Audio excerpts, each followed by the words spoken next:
Oui, merci. Je voudrais revenir sur la subvention aux sections sportives pour m'étonner de votre réponse, parce qu'en fait, quand le rapport a été effectivement étudié en novembre 2027, rien dans le rapport ne fait mention des sections sportives. Donc quand vous dites que ça n'a pas été fait en catimini, je ne sais pas comment appeler cela autrement, mais si vous faites un pomme F pour rechercher section sportive dans votre dossier, vous verrez qu'il n'est pas du tout cité.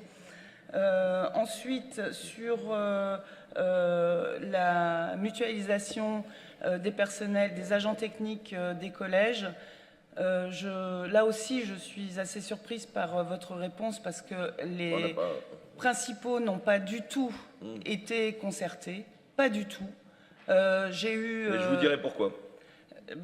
Peut-être que vous avez une bonne raison, mais n'empêche que ces principaux sont là pour faire tourner des établissements, assurer que les enseignements se passent dans les meilleures conditions, et qu'ils ne soient pas au courant me semble quand même, quand on se targue de mettre en place des concertations avec tous les acteurs concernés, ça me paraît quand même un peu léger. Et l'autre chose, c'est que vous demandez au personnel, aux agents techniques, de prendre une décision qui va modifier considérablement leur cadre professionnel de vie en 15 jours de temps, et avec très peu de recul.